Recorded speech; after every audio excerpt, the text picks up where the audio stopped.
오늘 말씀의 제목은 여러분들은 어떤 구원을 받으셨나요? 라는 제목으로 말씀을 전할 텐데, 말씀 읽기 전에 같이 말씀을 한번 보도록 하겠습니다.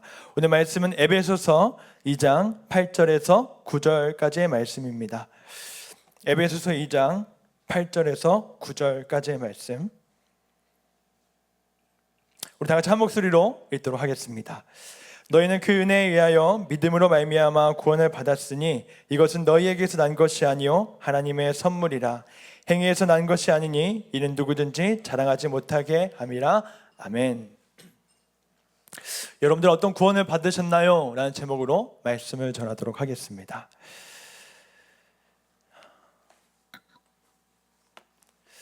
여러분들은 구원을 받으셨나요? 여러분들 마음속에는 구원의 확신이 있으신가요? 그렇다면 왜 이렇게 사시나요? 왜 우리들은 이렇게 살아가는 걸까요? 아니, 구원을 받았다고는 했는데 왜 여전히 우리는 죄악 가운데 살며 왜 여전히 내가 내 삶의 주인인 채로 삶을 살아가는 걸까요? 왜 우리는 늘 넘어지며 또 넘어지는 걸까요? 이러면 구원받지 않은 거 아닐까요? 변화되지 않는 것 같은 내 삶을 보면 우리는 구원받지 않는 삶이 아닐까요? 라는 또 의문이 들기도 합니다. 예수님을 믿고 있는 사람들, 구원을 받았다고 하는 사람들의 모습에는 모두가 기대하는 모습들이 있는 것 같습니다. 여러분들 구원을 받았다고 하는 사람들의 모습에 기대하는 것이 혹시 있으신가요?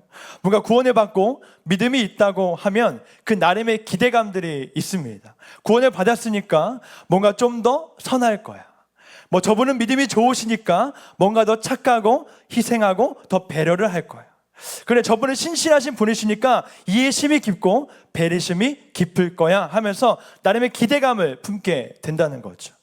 믿지 않는 사람들도 우리 믿는 사람에 대한 이런 기대감들이 있습니다.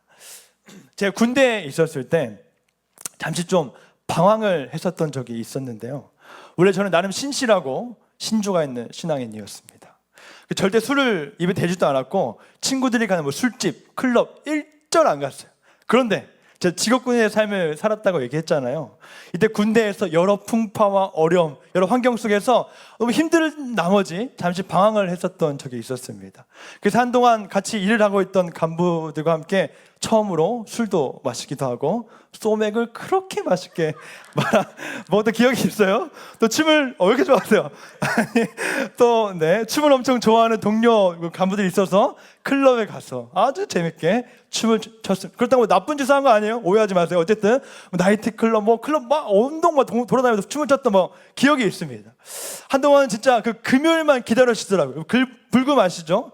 금요일 밤에 가면 홍대나 이태원에 가면 사람들이 그렇게 많이 재밌게 놀더라고요. 근데 이런 제 모습들을 보고 저희 직장 상사이신 제 행정보고관이 저에게 이런 말씀을 해주셨어요. 야, 저거 땡중이네, 땡중. 목사 된다고 하는 놈이 할 건 다 하네.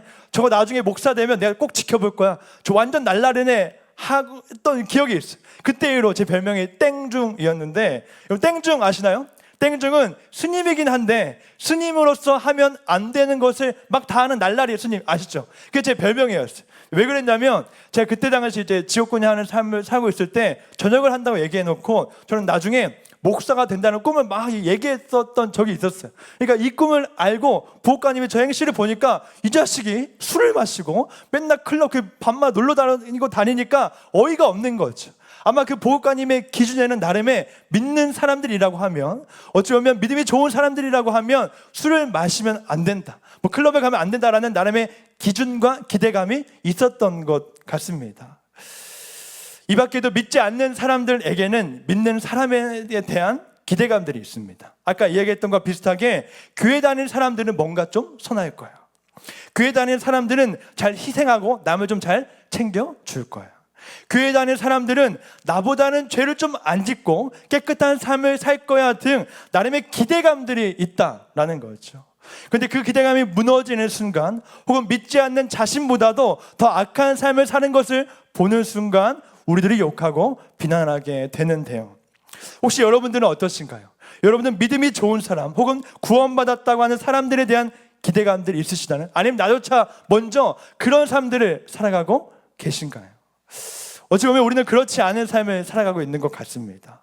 어떨 때는 믿지 않는 사람들보다 더 악하고 이기적으로 살아갈 때가 많이 있는 것 같아요. 저도 제 자신을 가끔 보면 엄청 이기적이고 교만하고 악할 때가 너무나도 많습니다. 혹시 여러분들은 어떠신가요? 그때 우리는 왜 이러는 걸까요? 구원 받았으면 다른 삶을 살아가야 되는 거 아닌가요? 선하고 거룩하고 의로운 삶을 살아가는 게 구원받은 자의 모습이 아닐까요? 우리 구원받지 않는 것일까요? 그렇지 않다는 거죠. 여러분, 구원받았다는 것은 우리의 모든 존재가 드라마틱하게 한순간에 확 바뀌는 것은 아닙니다. 물론 그런 분들도 있겠지만 대부분의 우리 신자들의 구원은 한순간에 확 하고 바뀌는 구원이 아니라 여러 과정들을 통해서 서서히 변화되며 성장하는 게 우리들이 이루고 있는 구원이다라는 거죠.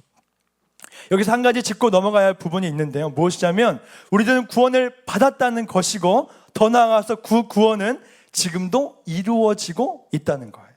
무슨 말이냐면 우리들은 이미 하나님의 은혜로 또 예수 그리스도의 십자가의 죽으심으로 인해서 구원받은 존재들이에요. 우리들은 더 이상 죄가 우리들을 지배하지 못하고 우리는 의로운 삶을 살아갈 수 있는 은혜를 우리가 얻은 사람들이라는 거죠. 근데 이러한 자녀들에게 주시는 한 가지 특징들이 있는데 무엇이냐면 바로 성화라는 거예요. 여러분, 성화란 무엇이냐면 하나님의 자녀로서 하나님의 형상을 닮아가며 점점 거룩하게 변화되는 과정을 뜻합니다. 그래서 우리 사람들은 세월이 지나면 지날수록 믿음이 성장하게 돼요. 세월이 지나면 지날수록 더 거룩한 삶들을 살아가게 거는 거죠. 왜 그럴까요? 구원받은 이후부터 이제 내 삶의 주인은 하나님이시기 때문이라는 거죠. 즉 내 삶의 주인이신 하나님께서 내 안에 함께 하시면서 내 삶을 선하고 의롭고 거룩한 길로 인도하고 계시는 거예요. 이런 하나님의 은혜는 한순간에 확 주어지는 것이 아니라 서서히 점진적으로 변화되게 주어진다라는 것이죠. 제가 왜 이 이야기를 했냐면요, 하나님께서는 계속해서 성경 속의 인물들을 이런 성화의 과정으로 다루어 주심을 보여주시기 때문입니다. 대부분 하나님께서는 뭔가 아까 얘기했듯이 한순간에 사람을 완전히 뒤바꿔 놓으시고 완전히 다른 삶들을 살아가게 하지는 않습니다. 삶을 살아가면서 점진적으로 변화시키고 또 변화시키면서 또 여러 고난의 과정들을 겪으면서 그 사람을 온전한 자로 거룩한 자로 변화시킨다라는 거죠. 예를 들어 다윗을 보세요. 하나님께서는 어린 소년의 다윗에게 기름을 부으셔서 왕이 될 것이라고 예언을 하십니다. 그런데 하나님께서 이런 다윗을 즉시 바로 사용하셨나요? 그렇지 않죠. 부르신 다음에 그를 계속해서 연단하시고 또 여러 고난과 극심한 어려운 과정 가운데 놓이게 하시면서 그를 성장케 하셨습니다. 그러다가 때가 되었을 때 그를 왕으로 들어서 세우셨죠. 이게 바로 성도의 성화되는 과정이다라는 거죠. 이 밖에도 요셉, 모세, 예수님의 12제자 등 너무나도 많은 방식으로 하나님께서는 성화의 과정을 통해 일하심을 보여주십니다. 저도 이제 17살 때 처음으로 하나님을 이제 경험했거든요. 우리 그 전까지는 하나님의 살아계심, 존재하심조차 믿지도 않았고 잘 이렇게 따르지 않았고 그냥 교회만 왔다 갔다 하는 그런 성도였는데 17살의 경험으로 하나님에 대한 확신이 들었던 적이 있었습니다. 어떤 거냐면 17살 때 중고등부 여름 수련회를 갔었는데 2박 3일간의 수련회였거든요. 2차 마지막 부흥회 때였습니다. 그때 제가 중고등부 회장이었는데요. 마지막 날 부흥회 기도회라고 하면 가장 클라이막스, 하이라이트잖아요. 근데 제가 기도를 해야 되는데 기도가 안 나오는 거예요. 그 전까지 바닷가에서 놀고 하면서 너무 피곤해가지고 도저히 기도가 안 나와가지고 나는 또 회장이잖아요. 그럼 기도를 안 할 수는 없잖아요. 기도를 해야겠다 싶어서 어떻게 꾀를 냈냐면 그때 했던 찬양이 주님 마음 내게 주소서. 이 찬양 혹시 아시나요? 주님 마음 내게 주소서. 이 찬양을 그냥 계속 되뇌었어요. 주님 마음 내게 주소서, 주님 마음 내게 주소서. 이렇게 한 10분 정도 되뇌었을까요? 갑자기 제 안이 막 뜨거워지면서 막 이상한 언어가 막 터져 나오고 그동안 하나님 앞에 지었던 죄가 막 머릿속에 떠오르면서 눈물 콧물 쏟으면서 진짜 막 기도했었습니다. 진짜 제 눈물 콧물 뻥 안 치고 휴지가 이따만하게 나올 정도로 진짜 엄청 흘렸어요. 또 그 다음에 제가 또 어떻게 했냐면 원래 제가 그런 사람이 아니라 무슨 정신인지 모르겠는데 갑자기 17살 아이가 일어나가지고 기도회 인도하고 있는 저 같은 사람한테 와서 저 전도사님한테 막 손을 놓고 기도를 하고, 그 다음에 막 주변에 있는 선생님들, 어린 우리 친구들, 누나 형들 상관없이 한 명 한 명 다 찾아가 막 기도했던 기억이 있어요. 왜 그런지 모르겠어요. 그러다 제 방언이 멈추지 않아가지고, 그때 저희 아버지 목사님이시잖아요. 그때 저희 아버지가 그러니까 중고등부 담당 아니셔가지고 밖에서 어머니하고 이제 드라마를 보시고 계셨어요. 근데 아들이 막 뒤집었다는 소식을 듣고 막 놀라셔가지고 오셔가지고 저를 막 기도해 주시고, 그래서 막 진정됐던 막 기억이 있습니다. 이때 전 처음으로 느꼈어요. 아, 진짜 하나님이 살아 계시는 거예요. 아, 이 하나님이 진짜 나와 함께 하시고 우리와 동행하신다는 그 사실 진짜구나를 좀 느꼈던 기억이 있습니다. 자, 그럼 이렇게 놀라운 또 나름의 신비한 경험을 했잖아요. 그럼 저는 앞으로 이제 거룩한 삶을 온전히 살아갈 줄 알았어요. 근데 어떻게 되었을까요? 저는 또 넘어지더라고요. 한두 달 신실하게 살아갔나? 근데 또 넘어지고 또 넘어지고 또 넘어지더라고요. 이때 혼자 그런 생각이 들더라고요. 아, 난 뭐지? 그때의 그 경험들 다 가짜였나? 아니면 사탄이 지금 나한테 장난을 치는 건가? 아니, 난 왜 이렇게 여전히 죄 가운데 넘어지는 거지? 난 구원받은 줄 알았는데 왜 내 삶은 달라지지 않는 거지? 라면서 늘 좌절 가운데 빠졌던 기억이 있습니다. 여러분, 우리들에게도 마찬가지입니다. 우리가 구원을 받았다고 해서 우리의 삶이 갑자기 송두리째 변화되고 바뀌는 것은 아니에요. 물론 그런 방법으로 하나님께서 일하시기도 하시지만 그런 경우는 드문 경우이고, 대부분의 경우에는 성화의 과정을 통해서 서서히 점진적으로 변화시켜 가신다라는 거죠. 그렇게 우리 믿는 사람들과 믿지 않는 사람들이 별반 다르지 않는 이유가 여기에 있는 겁니다. 우리는 구원받았다고 하지만 여전히 죄 가운데 넘어지고 죄악 가운데 살아갑니다. 또 때로는 세상 사람들보다 더 악하게 살아가고 이기적으로 살아갑니다. 심지어는 구원받았다고 했는데 다시금 구원받기 전에 옛사람의 모습으로 돌아가기도 합니다. 그럴 때 좌절을 하게 되는 것 같아요. 아, 나는 구원받았는데, 아, 나는 예수님을 믿는 사람인데 왜 여전히 이렇게 살까? 나는 구원받은 게 아닌가? 내가 받은 은혜는 다 거짓인가? 그런데 여러분, 기억하십시오. 우리 구원받은 자들은 비록 죄악 가운데 넘어져서 다시 죄악 가운데 돌아갔다 할지라도 다시금 하나님 품으로 돌아오는 자들입니다. 비록 내가 죄 가운데 넘어지고 좌절하고 있다고 해도 하나님께 다시금 일으켜 세우시며 그 죄를 이겨내게 해주실 수 있는 분이 우리 하나님이시라는 거죠. 구원받기 전에는 100번의 유혹이 오면 100번이 넘어졌다면, 구원받은 후에는 100번이 넘어지면 101번째 일어나서 이기며 승리를 하게 되는 게 우리 구원받은 자의 사람의 모습들이라는 거죠. 그러면서 이런 과정들을 겪으면서 우리는 성장하게 되고 결국에 점점 거룩한 모습으로 변화되는 것입니다. 이것이 바로 구원받은 사람들의 모습들이라는 거죠. 혹시 지금 나의 연약하고 죄악된 모습으로 좌절하고 계신 분 계신가요? 아니면 어떤 신실한 믿는 사람들에 대한 기대감이 있었는데 그 사람의 부족한 모습을 보고 실망하고 계신 분들 혹은 계신가요? 여러분, 기억하십시오. 우리 모두는 성화의 과정을 거쳐가는 연약하지만 구원받은 존재들이라는 것을. 그리고 구원받은 자들의 삶의 주인은 하나님이시고요, 그 하나님께서 그의 삶을 인도하시고 지키시고 보호하신 사신들을 늘 기억하며 살아가는 게 우리 구원받는 자들에게 필요하다라는 거죠. 그럴 때 그 좌절 가운데 다시금 일어서게 될 것이며 남을 포용할 수 있는 너그러운 마음이 우리에게 주어질 줄 믿습니다. 자, 이렇게 구원받는 우리 신자들은 성화의 과정을 거치면서 살아간다고 말씀을 드렸는데요, 그렇다면 우리가 받은 구원에는 어떤 특징들이 있을까요?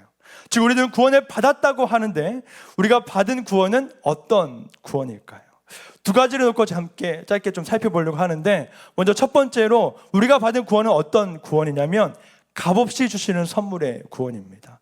쉽게 말해서 내가 이루어낸 구원이 아니라 하나님께서 주시는 선물의 구원이다라는 거죠.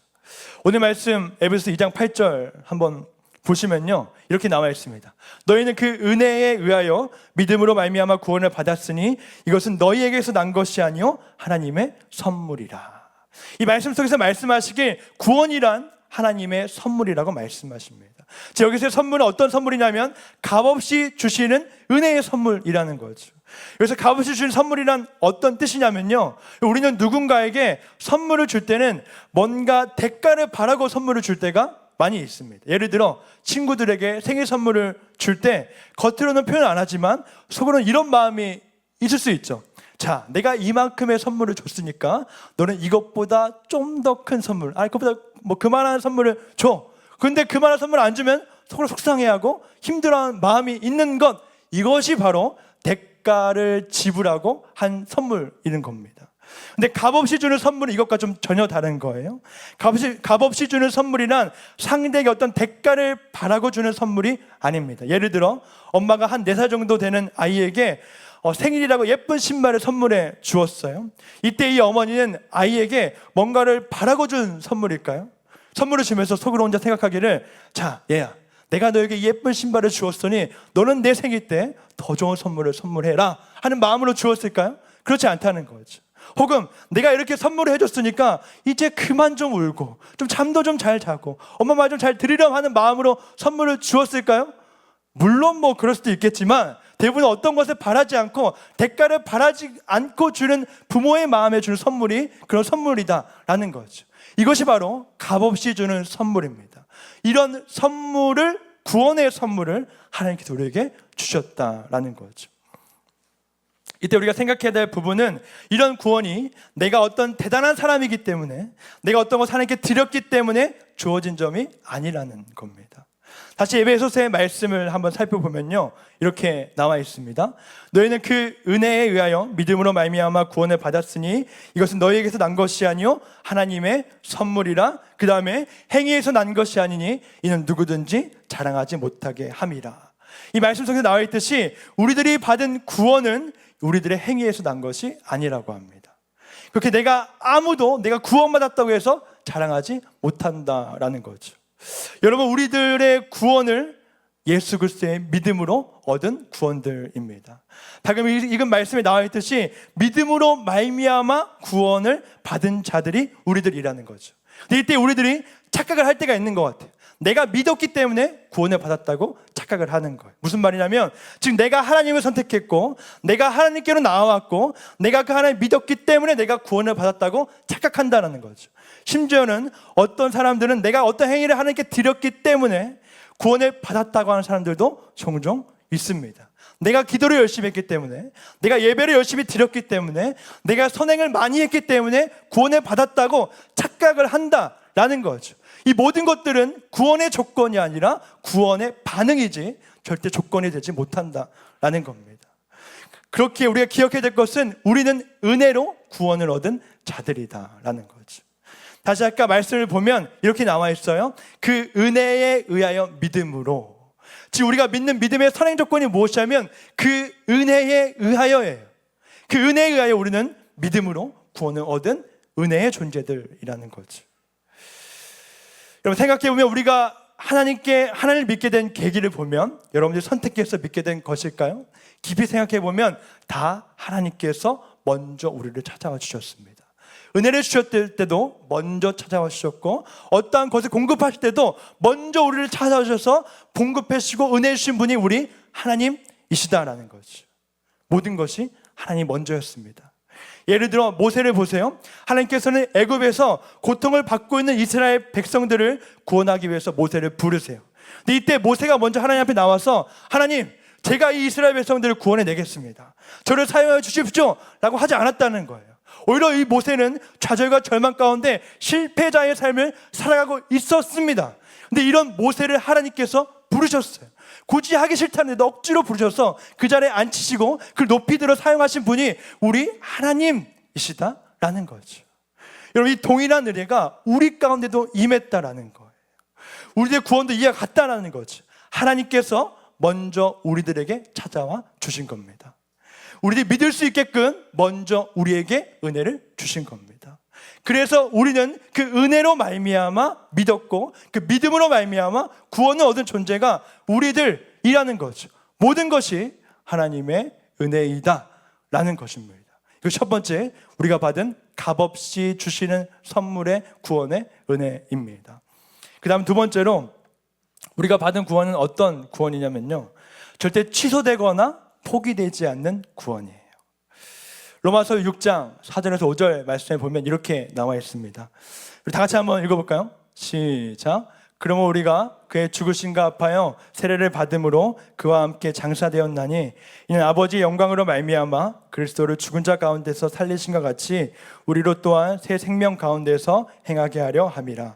만약 우리가 그의 죽으심과 같은 모양으로 연합한 자가 되었으면 또한 그의 부활과 같은 모양으로 연합한 자도 되리라.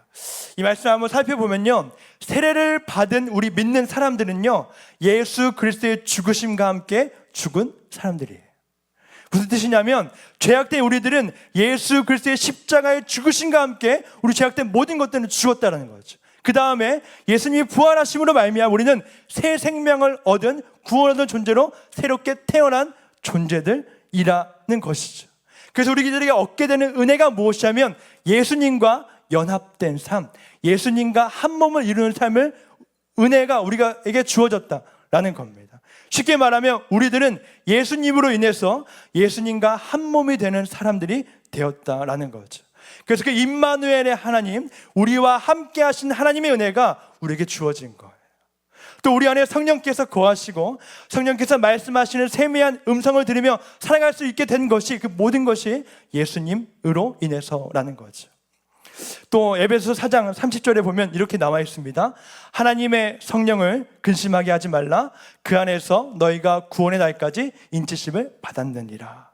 여기서 보면 예수 그리스도의 영이신 성령님께서는 우리가 구원의 날, 즉 우리의 성화의 완성의 날, 쉽게 말해 우리가 이 세상에서 사는 마지막 날까지 영원토록 함께 하시고 우리 안에 거하신다라고 말씀이 우리에게 말씀해 주신다라는 거죠. 또 요한복음 10장 28절 이렇게 나와 있습니다. 내가 그들에게 영생을 주노니 영원히 멸망하지 아니할 것이요 또 그들을 내 손에서 빼앗을 자가 없느니라.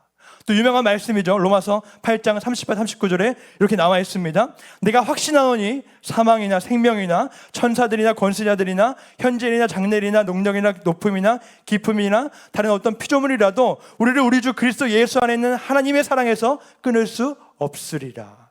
이 말씀 속에 나와 있듯이 우리의 구원은, 우리를 향한 하나님의 사랑은, 우리를 향한 하나님의 그 놀라우신 손길은 취소되지 않고 포기되지 않는다는 것을 이 말씀을 통해 우리에게 말씀해 주시는 겁니다. 이 말씀을 주신 이유는, 이제 우리가 구원 받았으니까 마음껏 마음대로 막 살자 해서 주시는 게 아닙니다. 지금 이 말씀을 주시는 이유는 무엇이냐면, 나의 연약한 모습 때문에 좌절하고 절망에 있는 사람들을 위해 주시는 말씀이라는 거죠. 내가 분명히 예수님을 믿는데 여전히 죄악 가운데 빠져 사는 분들, 나는 분명히 구원의 확신은 있는데 여전히 옛사람의 모습에서 벗어나지 못하고 죄악의 굴레에 빠져 있는 분들, 나는 믿음이 있는 사람인데 내 자신을 보면 한없이 나약하고 쓸데없는 존재처럼 느껴지는 분들 등 그분들을 위한 말씀이라는 거죠. 이 분들에게 하나님께서 말씀해 주시는 거예요. 내가 너희들을 향해 준 구원은 절대 취소되거나 포기되지 않아. 예수님의 제자들을 보면요, 어떻게 붙잡히시기 전까지 무슨 일이 있던지가 예수님을 끝까지 붙들고 함께 하겠다고 얘기했던 자들입니다. 근데 그가 예수님께서 붙잡히시자마자 제자들이 어떻게 했나요? 모두 다 주랭랑을 쳤어요. 베드로를 보면 3번 부인하지 않겠다고 호언당담했는데 부인했던 자가 베드로였습니다. 근데 부활하신 예수님께서 다시금 제자들 앞에 나오셨을 때 야, 너희들 내가 가장 힘들고 어려울 때 모른 척하고 도망가? 이 괘씸한 것 안 되겠다 하면서 막 뭐라 하시지 않으셨다라는 거죠. 오히려 이런 제자들이 찾아와서 위로하시고 부활의 소망을 주시고 사랑하신다 하신 분이 우리 주 하나님이시다라는 겁니다. 저는 어렸을 때 죄를 참 많이 저질렀던 것 같습니다. 너무 오해하지 마세요. 나쁜 사람 아니에요. 어쨌든 항상 죄를 지으면 두려운 마음에 하나님 앞에 나와서 하나님 죄송합니다, 다시는 안 그러겠습니다 하면서 막 간절한 마음으로 기도했던 기억이 있어요. 그러면 죄를 안 지으면 되잖아요. 근데 또 넘어지고 그럴 때마다 제 마음속에 어떤 마음들이 들기 시작하냐면, 하나님께서는 이런 나를 싫어하실 거예요. 맨날 죄를 안 짓겠다 하는데 또 죄를 지어? 정말 괘씸하게 보실 거예요. 이런 나를 하찮게 보시고 미련하게 보실 거야 등 이런 마음이 제 마음 가운데 사로잡게 되더라고요. 그럴 때 이런 저에게 가장 큰 힘이 되는 말씀이 한 구절 있었습니다. 무엇이냐면 로마서 8장 1절에서 2절 말씀인데요, 제가 한번 읽어드리겠습니다. 그러므로 이제 그리스도 예수 안에 있는 자에게는 결코 정죄함이 없나니 이는 그리스도 예수 안에 있는 생명의 성령의 법이 죄와 사망의 법에서 너를 해방하였음이니라. 우리 늘 듣던 말씀이죠. 여러분, 우리가 아무리 죄를 지어도 하나님께서는 우리를 정죄하시지 않으신대요. 물론 죄를 지으면 안 되고 우리 계속 거룩한 삶을 살아가는 게 중요합니다. 그러나 우리가 죄를 지었다고 거기서 낙심하고 좌절하고 절망에 깊이 빠져들 필요가 없다는 거죠. 왜? 그 하나님의 구원은 취소되지 않고 포기되지 않고 그 손길이 영원토록 우리 위에 머물러 있기 때문이다 라는 겁니다. 그러니까 이 말씀 읽으니까 너무도 이렇게 감동이 되고 눈물이 많이 나더라고요. 아, 하나님께서는 이렇게 연약한 나를 정죄하시지 않는구나, 이런 나조차도 진짜 사랑해 주시는구나 하면서 막 눈물이 났던 기억이 납니다. 혹 늘 죄 가운데 넘어지고 또 넘어지는 분들 계십니까? 아니면 지금 여러 상황들과 환경 속에서 좌절해 있고 절망 가운데 빠져 계시는 분들 계십니까? 하나님께서는 여러분들을 구원해 주셨습니다. 그 구원은 취소되거나 포기되지 않습니다. 다시 말해 우리를 향한 그 하나님의 크신 은혜와 사랑, 구원으로부터 오는 모든 신령한 복이 우리들 가운데 떠나거나 없어지지 않는다라는 거죠. 그것을 늘 기억하며 그 구원의 은혜를 마음껏 누리며 살아가시는 모든 분들 되시길 주님의 이름으로 축원하겠습니다. 이제 말씀을 마무리하도록 하겠습니다.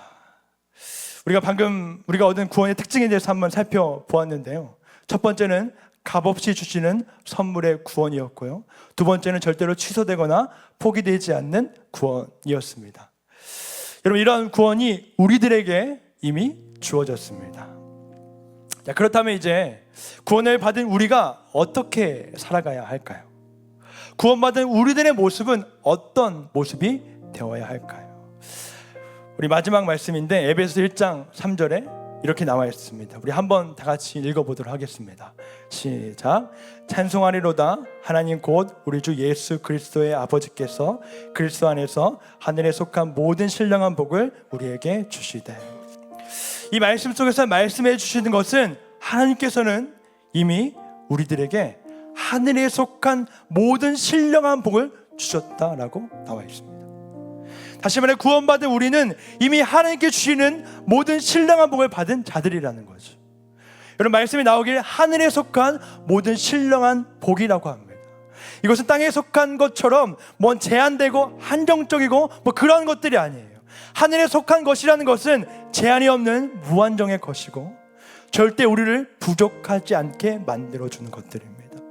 그래서 예수님께서 말씀하시기를 염려하지 말라고 하시는 거예요. 왜요? 이미 그 신령한 놀라운 복이 우리 가운데 임했고 그 복이 이루어지고 있기 때문이다라는 거죠. 이렇게 우리는 그것을 믿으며 살아가야 합니다. 이미 하늘에 속한 신령한 복이 나에게 있음을 믿고 내게 주어진 모든 삶들을 기쁨으로 감사함으로 받아들이는 삶이 구원받은 사람들의 모습이다라는 거죠. 왜냐하면 우리 삶은 부족한 것이 없어요. 눈앞에 부족할지라도 우리 삶은 부족하지 않습니다. 왜? 그 신령한 복이 우리 안에 이미 주어졌기 때문이다라는 거죠. 이렇게 우리들이 살아가야 되는 삶은 어떤 삶이냐면 자기 부인의 삶이에요. 자기 부인의 삶은 어떤 삶이냐면 이 땅에 하나님 나라가 임했음과 지금 내 삶의 주인이 하나님이심을 믿으며 내 앞에 주어진 모든 삶들을 받아들이는 삶이 자기 부인의 삶입니다. 왜냐하면 지금 내 삶의 주인은 하나님이시고 가장 좋고 선한 길로 인도해 주시기 때문이다라는 거죠. 여호와는 나의 목자시니 내게 부족함이 없으리로다. 또 이사야 41장 10절에 보면 의롭고 강하고 그 손으로 우리를 붙드신다라고 나와 있어요. 그 전능하신 하나님의 손이 여러분의 삶을 붙들고 계세요. 그렇게 우리가 두려워하지 않을 이유가 여기에 있고 놀라지 않고 그 안에 자유함을 누릴 수 있는 이유가 이 안에 있는 겁니다. 그 하나님의 손이 우리를 붙들고 계시기 때문이다라는 거죠. 혹시 여러분들 어떠한 삶들을 살아가고 계십니까? 그 구원의 은혜가, 그 신령한 복이, 놀라운 하나님의 사랑이 이미 여러분들 삶 가운데 충만합니다. 여러분이 어떠한 모습이든지 간에 상관이 없습니다. 왜냐하면 그 구원은 우리의 행위로 이루어진 것이 아니라 은혜로 이루어진 것이기 때문이죠. 여러분, 이 은혜를 늘 기억하며 은혜 가운데 살아가시길 주님의 이름으로 축원하겠습니다.